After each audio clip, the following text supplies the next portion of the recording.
Welcome, everyone. My name is Nikki Johnston, and I'm with Transition Advisors. Our webinar today is the 7 steps to a merger or acquisition. Before we begin, we need to cover a few important items. First, please close any other programs running on your computer. This will help to ensure quality presentation and reduce any audio issues. Transition Advisors, LLC is a proud and approved sponsor on the National Registry of CPA Sponsors, per NASBA. In order for you to receive your credit, you must complete 2 requirements today. First, you must participate in 3 of the 4 polling questions throughout the presentation. Please note that GoToWebinar does monitor your participation in the polls. Next, you must complete an online evaluation. If you registered for today's webinar directly through Transition Advisors, you'll receive a link to that online evaluation in an email from me later this afternoon. Once the requirements are met, the certificate will be emailed to you within 10 business days. There's also an additional very brief survey that will pop up for everyone at the end of the session. This isn't the one that's required by NASBA for CPE, but your input is greatly appreciated. It will help us to provide quality programming in the future. Now, in order to fully participate in the webinar, please take just a moment to familiarize yourself with GoToWebinar. There's a control panel, which should be on the right-hand side of your screen. The orange arrow near the top of that panel will minimize it. During the presentation, all participants are muted, but you can communicate with us by using the question box toward the bottom of the panel. Just type your question and click send. Time permitting, Terry will answer all of your questions during the presentation today. Finally, I'd like to remind you that Transition Advisors offers a free 1-hour CPE webinar each month. Our upcoming topics include admitting partners and valuing equity, roadblocks to avoid, and the how, when, with whom of mergers. For a complete list of webinars, including links to register for these and others, you can visit the CPE course section of transitionadvisors.com. Now, just a quick reminder, you received a link in the reminder email from GoToWebinar that had a link to download the slides for today. I've also just sent that to you via the chat function, so if you'd like, follow that link and you can download the slides and follow along. Now I would like to introduce our presenter for today's session. Terry Putney is the CEO of Transition Advisors. Thank you very much for attending, and I hope you enjoy the webinar. Thank you, Nikki. Hopefully all of you came to this webinar hoping to hear me and not Joel. We originally had Joel set up, my partner Joel Sinkins set up center, so sorry, just something came on as indicating a muting. But hopefully you came expecting to hear me and not Joel Sinkins. So I think most of you did. It was just early on we had Joel down as the presenter. Just a quick introduction to Transition Advisors in case you're not familiar with us. We are a national consulting firm. We only work with accounting firms, and we only work on issues related to ownership transition. A lot of the work we do is involved with mergers and acquisitions. We do searches. We do try to find matches for firms that are either seeking an upstream merger or an acquisition of another firm. But we also help in a lot of situations, especially nowadays, where firms have found their own merger partner, and help with the contract design, the deal structure, the valuations, and so forth. And then in addition, an increasing amount of work we're doing is in the area of owner agreements, partnership agreements, helping firms with succession planning and issues around trying to facilitate internal succession. You know, there's an unprecedented level of activity in the accounting profession these days with respect to mergers and acquisitions, and you know, the AICPA has estimated there will be more mergers and acquisitions in the next 10 years than there has been in the history of our profession. Probably is a little bit dated information, but I would say over the next 10 years we expect that roughly 70% of the firms in the accounting profession will have a significant turnover in ownership, and oftentimes that will result in an upstream merger or some form of acquisition. You know, firms that are seeking to acquire or merge other firms in are generally doing it for 2 reasons. One would be just to accelerate top-line growth, acquiring more clients. If you're a firm that is looking for long-term viability, it's important to maintain growth, because growth is necessary for bringing in new owners, and new owners are necessary for sustaining the firm. So a lot of firms have turned to mergers and acquisitions in addition to organic growth in order to assure that they will have ongoing growth.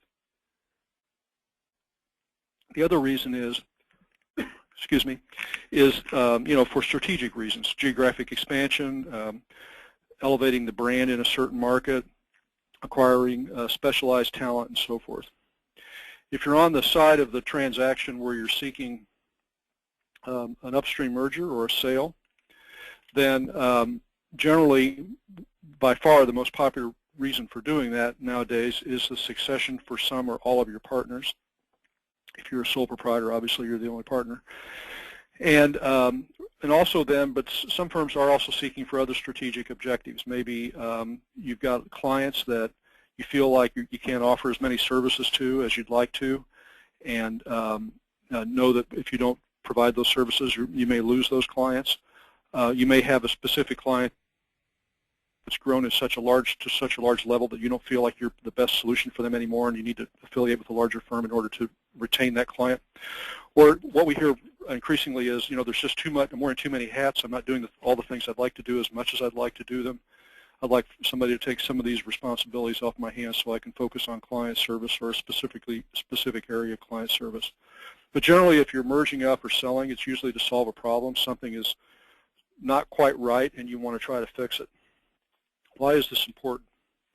Well, it's important to understand why you're undertaking the strategy of a merger or acquisition, and it's important to understand why the other side is going to do that. It wants to do that as well in order to be successful. With that, we're going to go into our first polling question. This is the first of 4 polling questions. I'll turn it over to Nikki. Okay, the first question is how many partners in your firm? So pretty straightforward. Your choices there are 1 to 2, 3 to 8, 9 to 20, or 21 or more. So take just a moment and go ahead and answer that poll.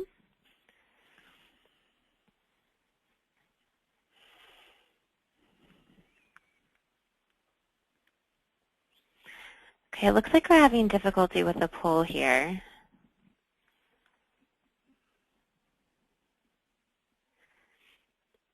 Terry, what I think we're going to do is go ahead and launch the second poll now, and then I will fix that first poll when it's time. Okay.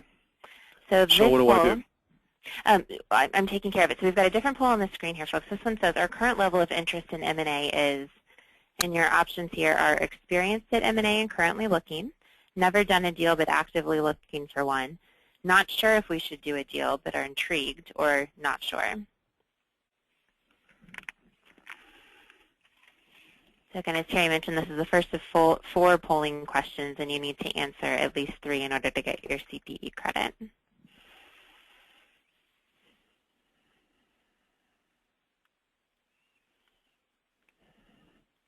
Okay, we'll go ahead and close the poll. It looks like nearly everyone's had a chance to answer.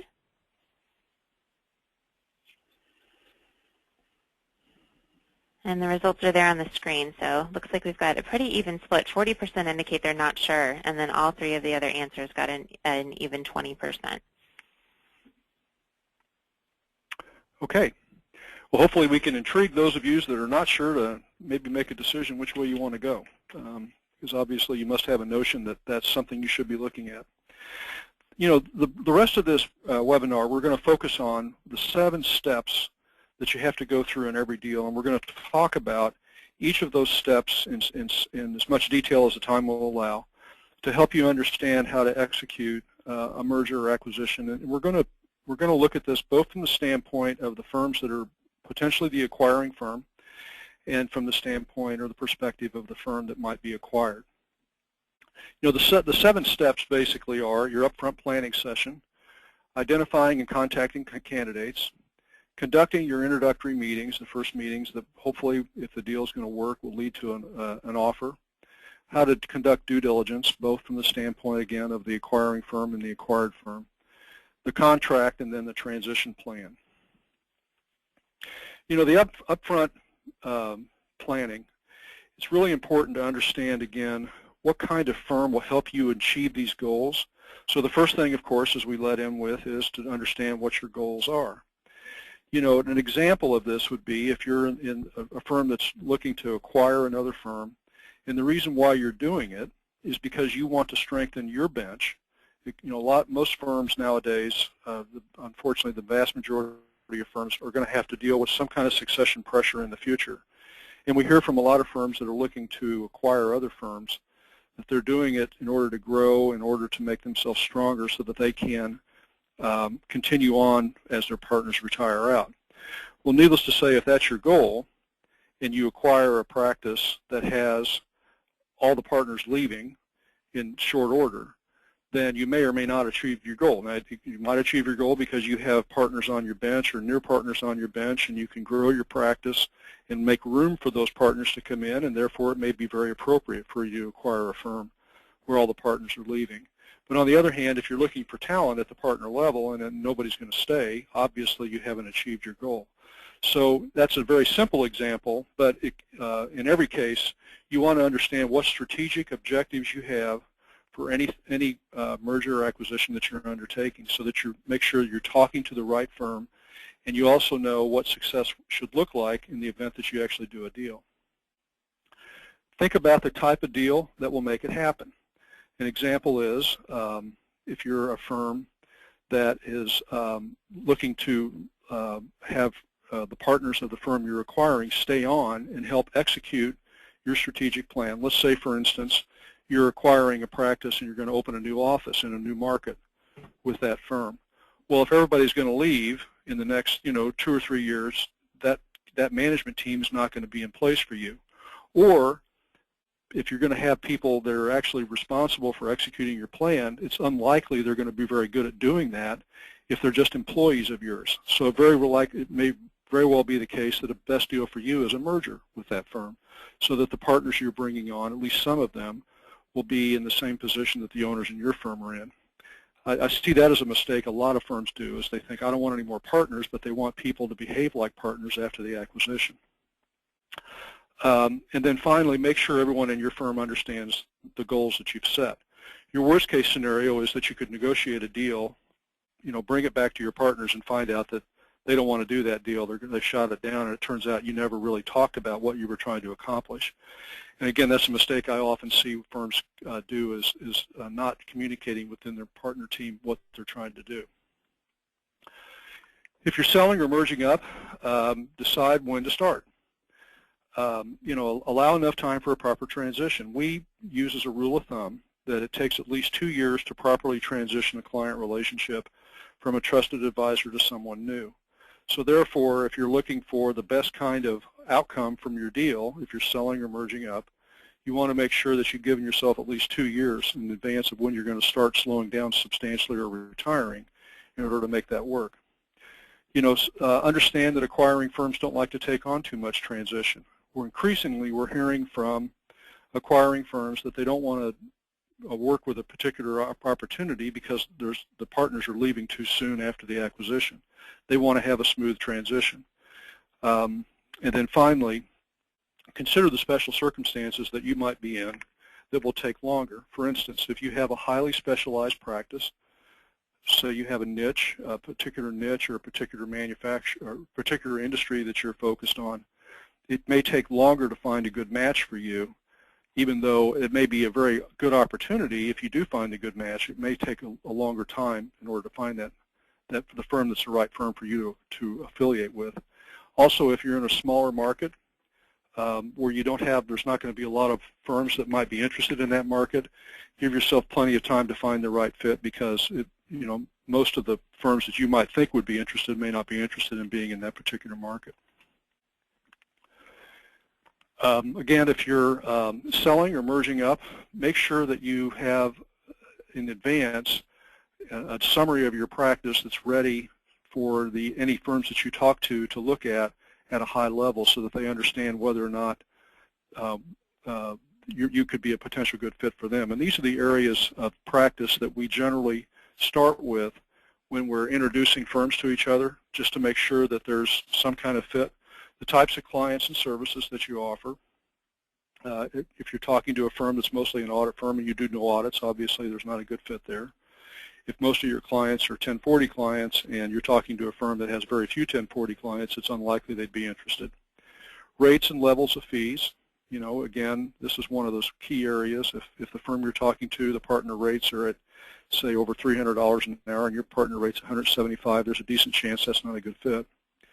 The people in your firm, how many staff you have, at what level they are, what kind of compensation levels, the status of your lease, how long is it going to be, or do you have the unexpired lease, and how large is the space, how many offices do you have, profitability, usually defined by net income before any partner compensation or benefits. And then any kind of partner issues related to the transition. So how much longer do you want to work? Who owns the firm? You know, if you have a multi-partner firm, is there one partner that owns a majority of the firm? What kind of compensation levels you have? What kind of productivity the partners have? And what each of the partners' roles are. So if you put together a summary like that, and this is the kind of base data that we provide between the parties when we're setting up an introductory meeting, then you won't waste your time talking to the wrong firm because they're going to find out that there's not a good fit. If you're on the acquiring side, make sure that you're ready to talk about your firm, even though you might think, well, I'm going to be the buyer. Why would they need to know anything about me? You know, even if you're buying, not selling, don't take this for granted, because a seller in most deals, the deal is going to be contingent. There's going to be deferred payments, and in effect, what the seller is doing is investing their practice into your firm. So as an investor, they're going to want to know the same kind, what kind of return am I going to get on this? And these are the kinds of things that a seller would want to know. What's the vision for your firm long term? What kind of culture and values do you have? Are you a good fit for my employees and my clients? If you're looking at merging a firm in as opposed to buying a firm, you know, your partner compensation system and your partner buyout method in your owner agreement is basically the currency that you're using to buy the firm with, even though it's a merger. So be ready to talk about both of those issues, and keep in mind that in many firms, partner compensation is subjective, maybe subject to, you know, a committee or a managing partner making subjective decisions. That's not a very good plan for someone who's merging in. So be ready to talk about how to create more certainty on the front end. I mean, in the long run, it's okay for them to be in that system, but it's hard for someone to place trust in a managing partner's decisions when they've had no basis for that trust, you know, having not worked with that person for 20 years like most of your partners have. You know, be ready to talk about what's in it for the seller, why you're the best option for them. And then this is a very important issue, how you're dealing with your own succession issues. Keep in mind that in most firms that are doing acquisitions, the managing partner, and sometimes the managing partner emeritus, the former managing partner, is the person who's responsible for doing the upfront negotiations. That's oftentimes an older person, a senior partner. It also is the case that in most firms, most of the partners are over 50 years old. And when you get into a deal with another firm, oftentimes we're talking about something that's going to take 6 to 10 years to pay out. And if they look at all your partners and they're all over age 55, they might be asking themselves, how are you going to deal with your own succession issues, and how's that going to affect me? And I'm not suggesting you don't have that figured out, but be ready to talk about it, be open about it, and maybe even bring it up front so that they don't have to wonder about that. That's a concern that many sellers have that talk to us about firms they're talking to. With that, Nikki, I'm going to turn it back over for the next polling question. Okay, we're going to go back to that first question now. So this one is, how many partners are in your firm? You'll see the options up there once again are 1 to 2, 3 to 8, 9 to 20, or 21 plus. So we'll give everyone just a few moments. Pretty straightforward question here. This is the second of 4, and you do need to answer 3 in order to get the CPE credit.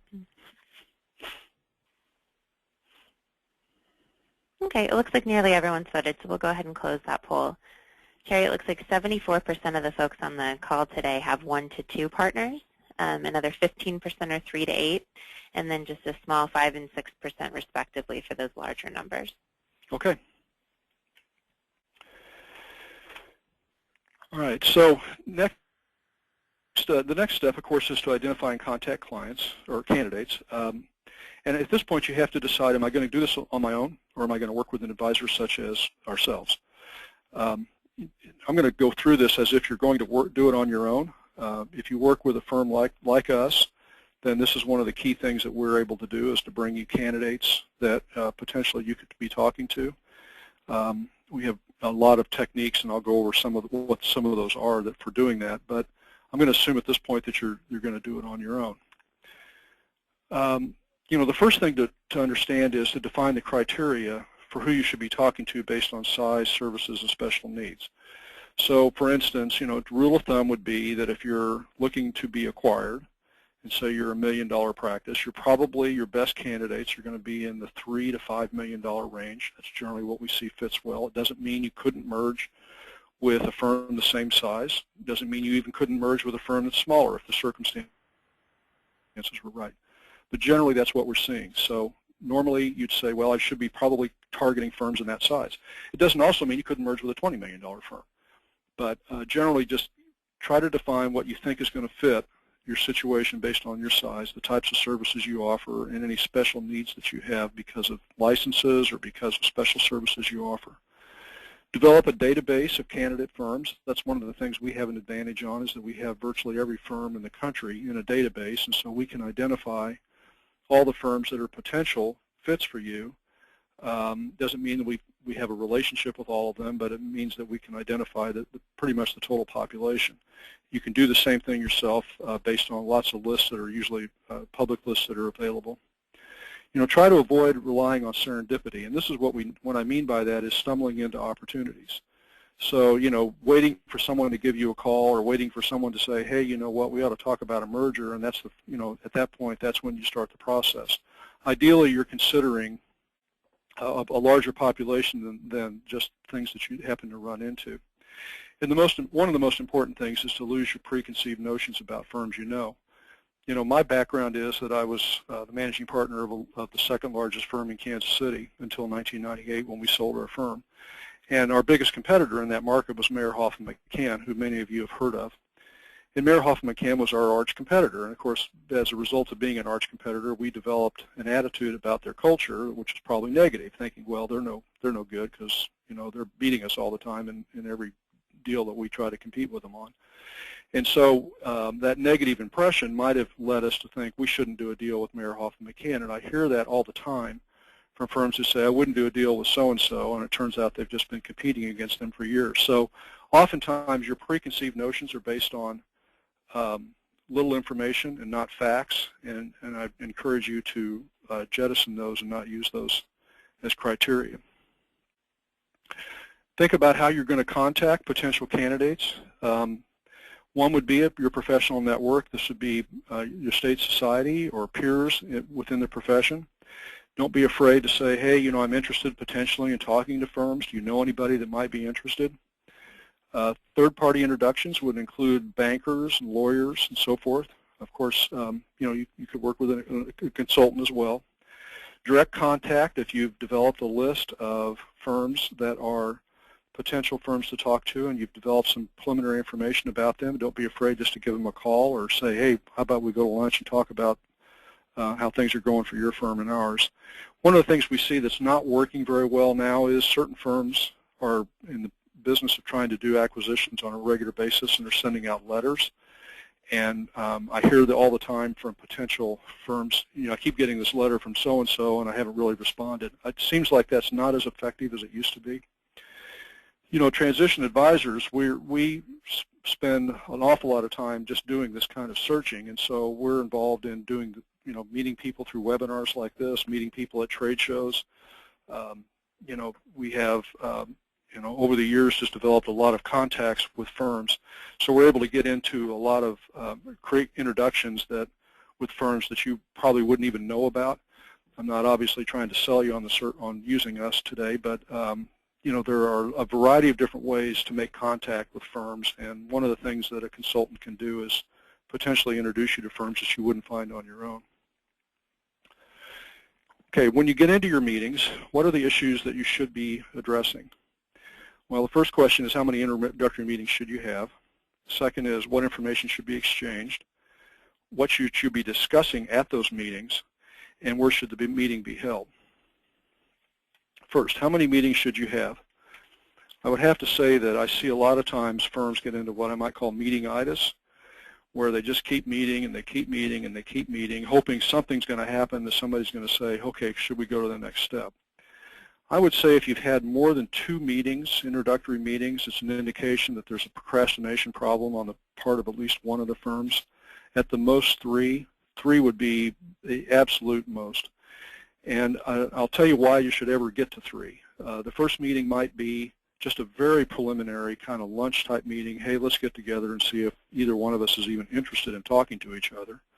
The second meeting should be probably at one of the firm's offices. We'll talk about that in a minute. And the third meeting might be at the other firm's offices, because it is important to understand the cultures that you're dealing with. Once you get beyond 3 meetings, at this point you need to be talking about a deal, or you probably don't have a deal, or you're talking to a firm who's unable to make a decision. So I would encourage you to try to hold the introductory meetings down to probably 2. The type of information you should be exchanging in advance of the meeting, if you go back to that slide that I talked about, the basic information, is the kind of information that we would provide to firms in advance of a meeting, and information you should be ready to provide probably at least after the first meeting. That's just basic 50,000-foot level information about the firms, just to give you some idea of whether or not there's a fit. So that's services, clients, methods of providing service, rates and pricing, what your objectives are for a merger, and what your expectations are in a deal. For instance, one of those things might be, I need somebody to assume my lease because I've got 3 years left on the lease. So trade the basic data, hopefully in advance of the meeting, but if you need to have a preliminary meeting just to find out if the 2 firms are even interested in talking, at least do that before the second meeting. If you feel uncomfortable, get a non-disclosure agreement in advance of the meeting, and then make sure, based on the information that you have when you exchange the information, that you're talking to the right firm. Don't waste your time if it's obvious that this firm isn't one that you should be talking to. As I mentioned before, you want to make sure that at least one meeting is held in each party's location. And this is an important step in assessing the culture of the 2 firms. This is the look and feel part of culture. So when you walk in the office and you can see that, the office is totally different than the kind of culture that you have in your office, for instance, maybe there's a lot of clutter, maybe most of the staff are in cubicles, and even some of the partners might be in cubicles. It looks like they're all scrunched in, very cost conscious in the way they put the office together, as opposed to your office, which may be very opulent. There's an indication of a difference in culture. On the other hand, if your clients are very cost conscious and your fees are kind of set that way, and you're talking to a firm with a very high finish in their office, maybe there's a problem there. It doesn't mean it has to be that way, but it certainly is an indication of something you want to look into further. So make sure you've had, before you get too far along, you've had a meeting in each of the parties' locations. The key to your introductory meetings should be to prepare you to make an offer or to accept an offer. So you want to make sure that once you get into what you consider to be your last meeting, if that's the second or third meeting, that you've gathered all the information that you need so that the next step can be an offer that you can evaluate or that you can make. So if there's any questions you have about the firm, about the way they operate, about what they're trying to accomplish, about how they're going to approach this, make sure that you've had those discussions in at least the last introductory meeting that you plan to have. Nikki, I'm going to turn it back over for the next polling question. Okay, our third polling question today. This is the most important thing in your mind for an M&A. So your choices are the financial terms, the cultural fit of the parties, or retention of the acquired client. So again, take a moment here just to indicate the one of those 3 that's most important in your mind.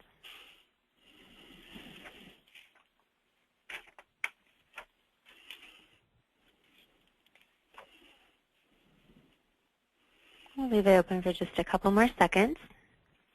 And keep in mind that you do need to answer 3 of these polling questions to receive your CPE credit. Okay, let's go ahead and close this poll. Terry, 42% indicated retention of clients, 31% cultural fit, and 26% financial terms. Oh, that's interesting. I actually thought it might be the other way around. But that's an indication that maybe some of you have been listening to what we've been saying for a long time, because the financial terms, quite frankly, are a means of getting from the client retention part to the values. So the most important issue, of course, is retaining clients. There's no financial terms that are going to overcome, if you don't retain the clients, that are going to overcome either the buyer or the seller or both failing in the deal. So client retention, in my mind, is probably the most important issue. The next issue is talking about the offer, deal terms. And this is where we get into one of the most controversial approaches that we have to deals. And one of the things we have to struggle with sometimes with the firms we're working with, and is that should due diligence precede making an offer?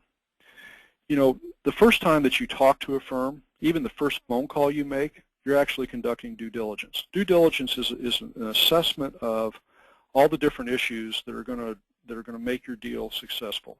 So every time you ask a question, every time you gather any information about the firm, you're doing due diligence. And therefore, you are doing due diligence before you ever make an offer. The question is, how much due diligence should you do? When we talk about doing due diligence, at this point, what I'm referring to is what we call field due diligence. That's going to the other party's offices, going through work papers, going through records and files and so forth, looking for substantiation for the assumptions and the facts that you've been given. If you've gathered enough information in advance in accordance with what I've suggested earlier in the presentation, you do have enough information at that point, and of course making inquiries, you do have enough information at that point to make an offer. Why would you want to make an offer before you go through due diligence? Well, or field due diligence. The first is that many times a seller or a firm looking to be acquired is reluctant to provide that kind of information for a variety of reasons. One, it tends to expose them to their staff and other potentially clients that something's going on, and they don't even have the basis to know whether or not it's worth it to take that risk because they don't have an offer from you yet. So very oftentimes a seller or a firm looking for a merger would be reluctant to allow that to happen. Secondly, it can be a colossal waste of time. You might be in left field with what you're proposing to do, and they might be in right field, and unless you know that, you're going through a whole exercise of due diligence potentially to find out that you just wasted a lot of both parties' times. Secondly, it holds the process up. Let me give you an example of something that just happened, in fact, yesterday.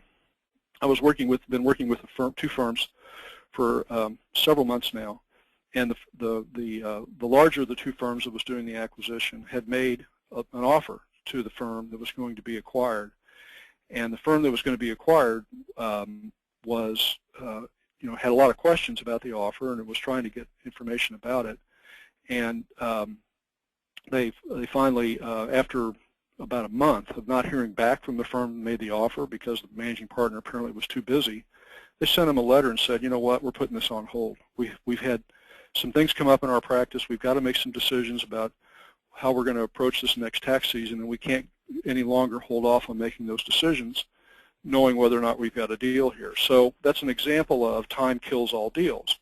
The longer the process takes, the less likely it is to occur. Well, due diligence tends to create a delay in the process, and tends to take, sometimes weeks to schedule. Sometimes there has to be several steps in it. You're all of a sudden bringing new people into the process that weren't involved before. And so rather than, what can happen is you create a delay in the process before you really know whether you've even got a deal. So it has a tendency to reduce the probability of the deal occurring. So the first thing I would recommend is that you hold off on field due diligence until after you've made your offer. It doesn't mean you don't need to get the information necessary to make the offer. It just means that you shouldn't spend time in the office going through work papers and that kind of stuff. What kind of things should be included in the offer? We'll talk about that in just a minute. And should you use a signed LOI? Again, we recommend typically that you not use a signed LOI as the first step. The best first step is to use a term sheet or an offer letter that's informal, doesn't require anybody to sign it. And the main reason is that you're trying to, quite frankly, keep the lawyers out of the process until you have a need to bring them in, it would be appropriate, and every firm has their own approach to this, of course, but in our experience, it's best to have a verbal agreement on terms and then go to an LOI if you feel it's necessary to have one before you go to the contract stage. What do you include in the offer document? Well, you want to make sure that you've included everything that would be necessary for the parties to understand whether or not they've got a deal that's going to work. So generally you want to describe the general nature of the deal. You want to describe dates for milestones. When are we going to close? When should we do due diligence? If there are obviously deal terms, when do we start the payments? When do we stop the payments and so forth. Operational changes, what are we going to do about your current space? When are we going to move you, if that's going to happen? Are we going to assume your lease or not? What are we going to do with staff? Are we retaining all your staff? We're going to try to retain all your staff.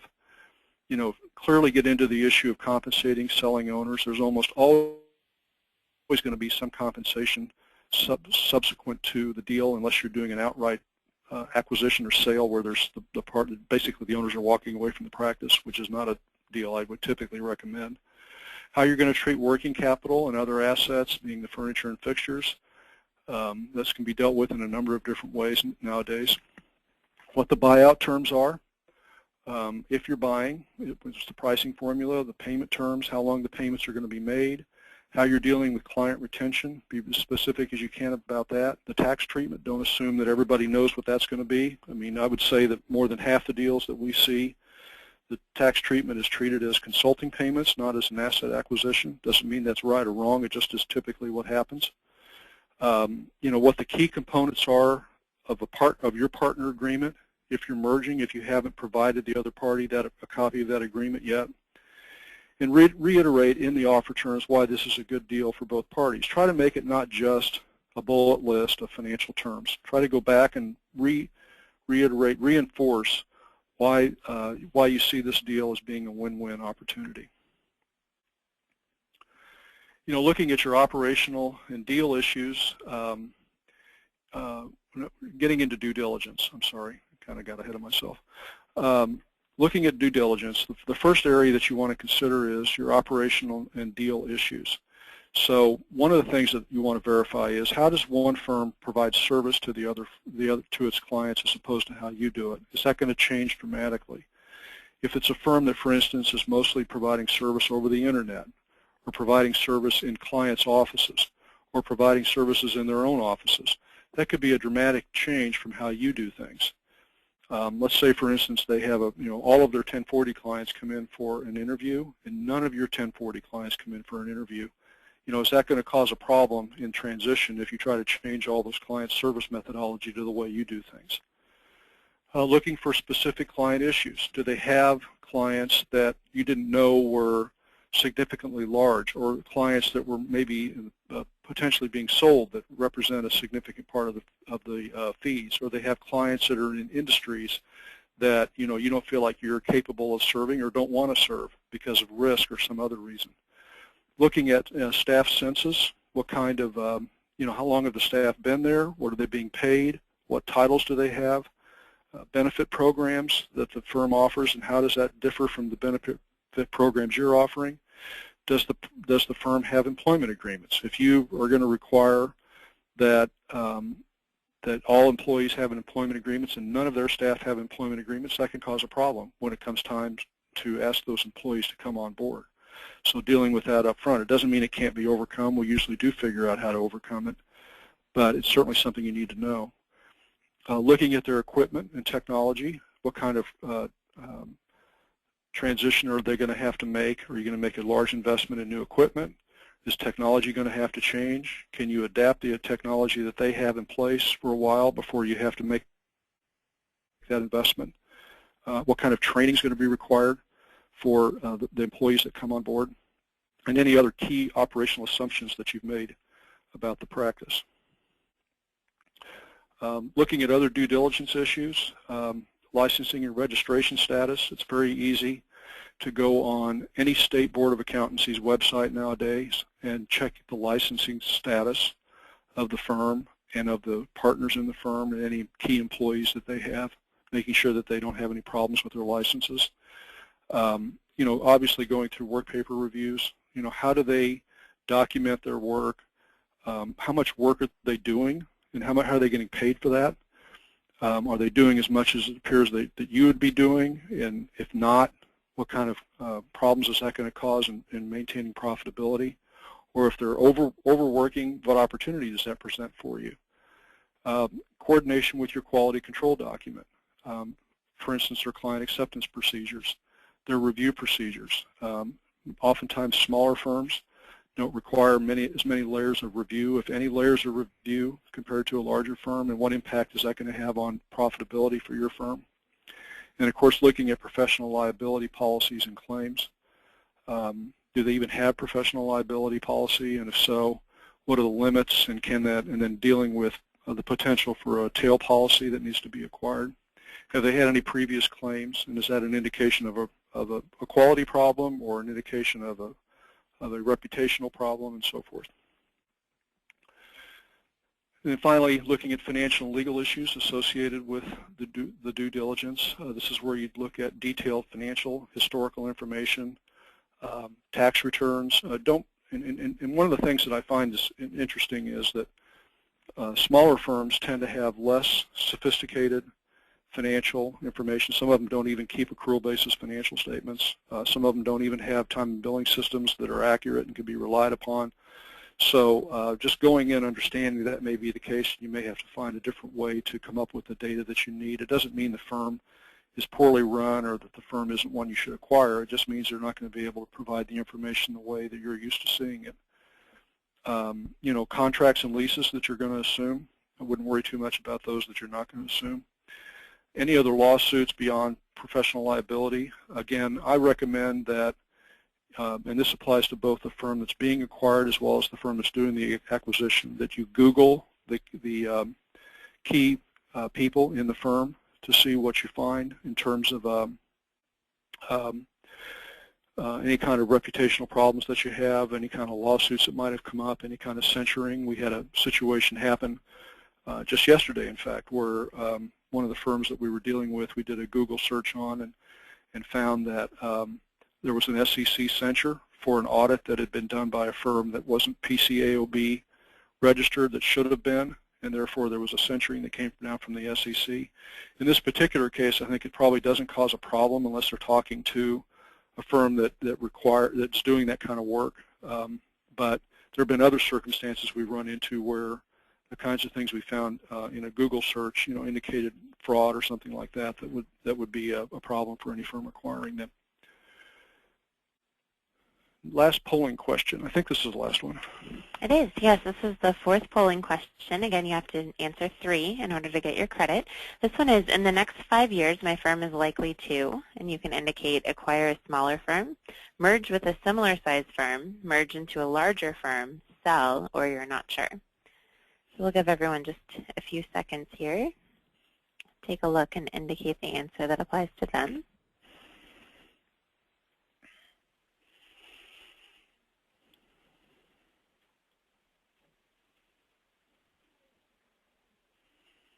Just one more moment.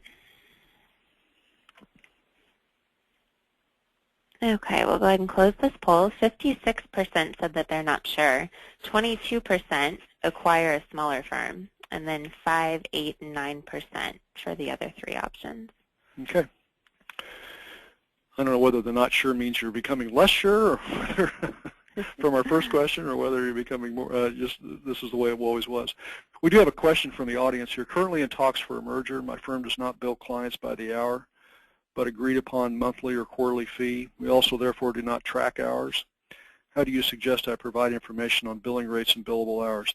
I think the first key here is to make sure that any firm you're talking to understands that up front, that they don't see that as being a lack of management sophistication or a lack of good management in your firm, but that's just the way you operate. You don't bill by the hour, so therefore you don't track hours. I think anything that's different or unusual about your firm, the earlier on that's discovered, the easier it is to deal with. when it's discovered at the end, all of a sudden, wow, how are we going to deal with this? We didn't even know that. Secondly, I don't see that as a negative necessarily. I think the key here is to promote the fact that you have a certain amount of revenue per person in your firm, and either that's a good number or it's not relative to the firm you're talking to. I mean, right now the rule of thumb is in the profession about $150,000 per person, per all employees included. Maybe closer to $200,000 per professional is kind of what the average is in the profession. But you're certainly going to be running into firms that have much higher or much lower numbers. How does yours compare to that, and what is that an indication of? So just be prepared to talk about issues of productivity, because when we talk about billable hours, that's mostly what we're talking about is productivity. Issues of productivity on different terms than billable hours. Okay. Finally, into contracts. First issue is, are we talking about an asset deal or a consulting deal, or a combination of the two? I would say that, again, this is just a matter of negotiating the terms. Over half the deals we see are deductible as paid by the buyer, therefore treated as consulting. I think that replicates what's done internally in most internal buyouts as well, where most payments are treated as retirement payments as opposed to an asset acquisition, and maybe that's what taints this. But oftentimes we're talking about consulting in terms of, I'm going to pay you for making introductions to your client base and for helping me retain those clients, and we're going to do it through consulting. That doesn't mean it couldn't be done through an asset deal. Usually there's about anywhere from a 15 to 20% discount for an asset deal versus a consulting deal is what most buyers would expect. If they're going to convert what they thought was going to be consulting into assets, they would expect some lower multiple, and usually it's in that 15 to 20% range. Assumptions of clients. Keep in mind you can't sell people. You can't sell clients. What you can do is introduce a client base and help retain the client base. So we typically, make sure the contract kind of addresses it from that point of view, not from the standpoint of I'm selling you a client list. I mean, I might be selling you a client list, which is basically information about who I've done business with in the past, but in essence, I can't sell clients. Payment terms, will there be interest or not? If you charge 6% interest on a deal that's paid over 5 years, that creates almost a 20% premium. Most deals don't carry interest on the deferred payments. That's usually a surprise to some people, but oftentimes if you're talking about a deal and you say, well, I know somebody that sold their practice for 1X, what you don't know is oftentimes there wasn't any interest on those deferred payments. Doesn't mean there can't be interest, but it does impact, of course, the cost of the deal, and it does create a premium in many cases. When are the payments going to be made? What's the formula for determining them? How do you deal with any default that might occur? All those issues need to be addressed. Restrictive covenants. There's two different kinds of restrictive covenant. One would be a professional restriction, and one would be a client-specific restriction. And the issue of enforceability enters into this.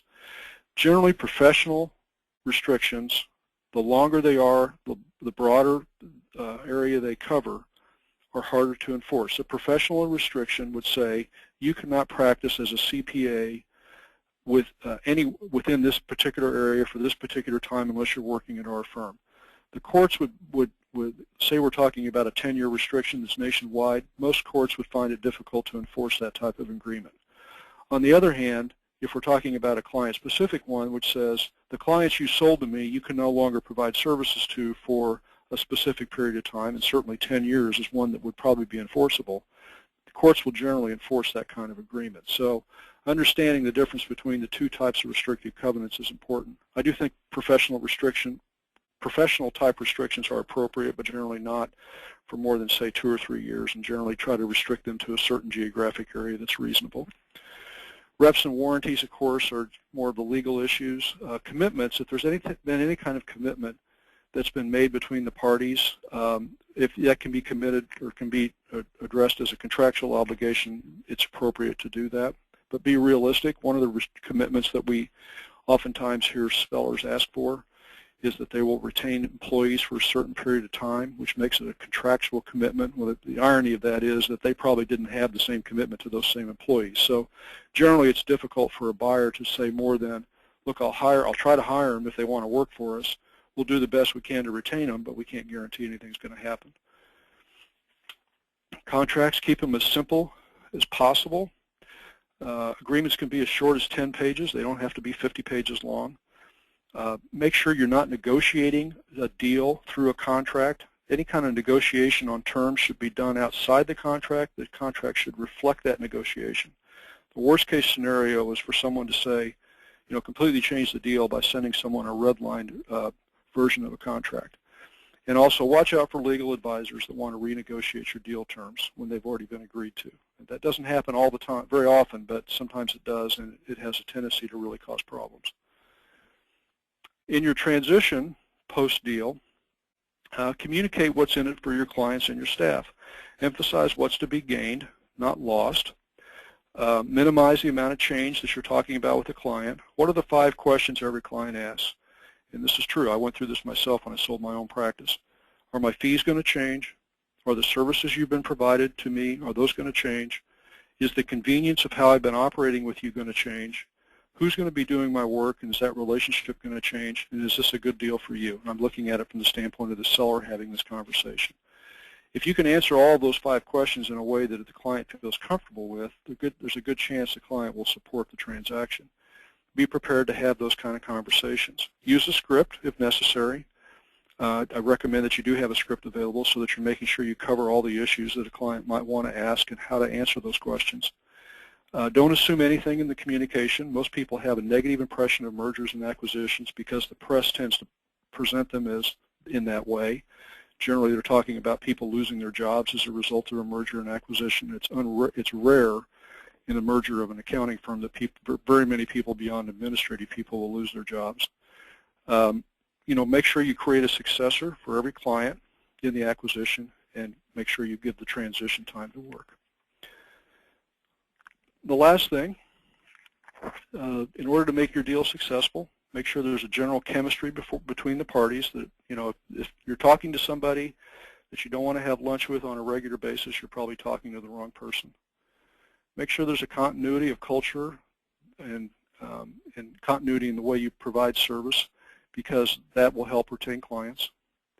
Make sure if you're a seller that the firm you're talking to has the capacity to take over for the roles being diminished. In other words, if you're going to turn your client base over to this firm, is there somebody there or people there that can take over the practice, or do they already appear so busy that there's no way they could? Make sure you remember that a good deal is a fair deal for both parties. And remember, it's a package of terms. It's not individual variables. So, how the package fits together makes a difference in how the deal is going to work out. There's another question here I'd like to answer before I close here.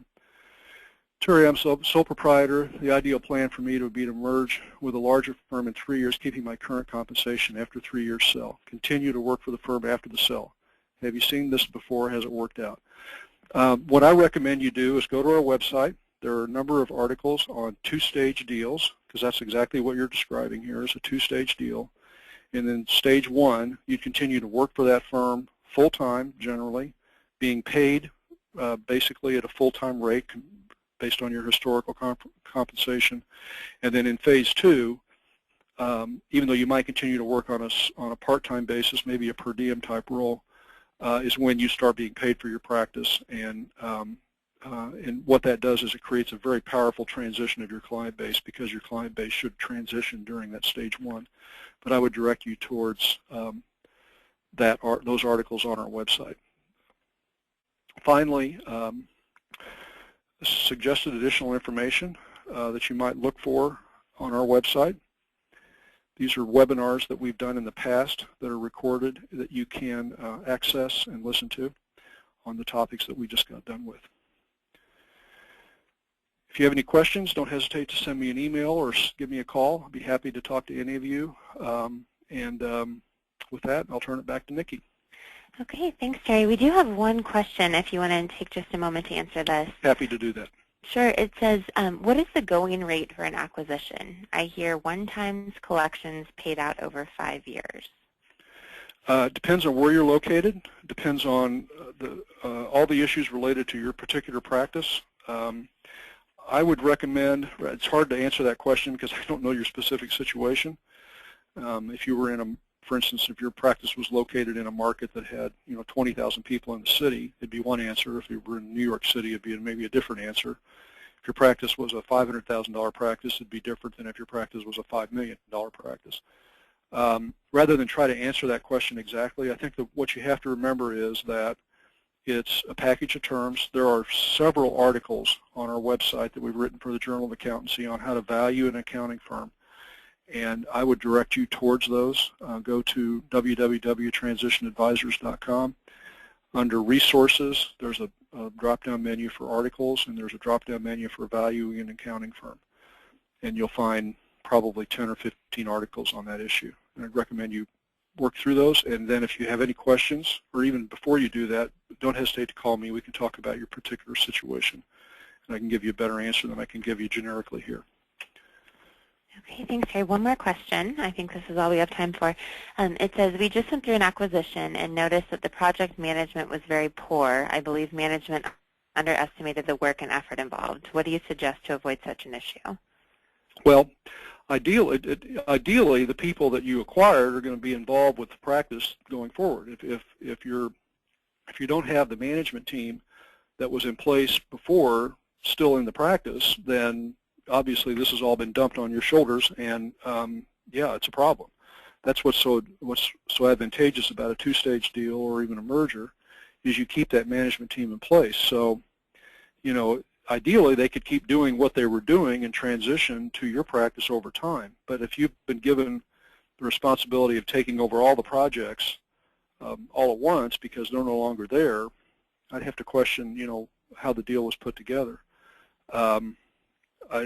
Again, it could be that due diligence wasn't done on the right issues, the issues of how they do work and how that fit with how you do work.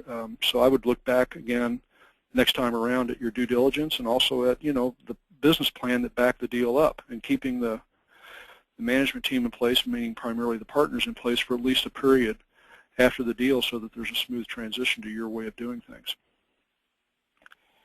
Okay, thanks, Terry. Someone asked if you could go back to the previous slide that had the list of the recorded webinars. Certainly. If you don't mind pulling that up just for a moment. While Terry does that, I just want to thank everyone for attending today. Just a quick reminder, at the end of the survey, please don't close, at the end of the webinar, there will be a brief survey, so don't close your browser just yet.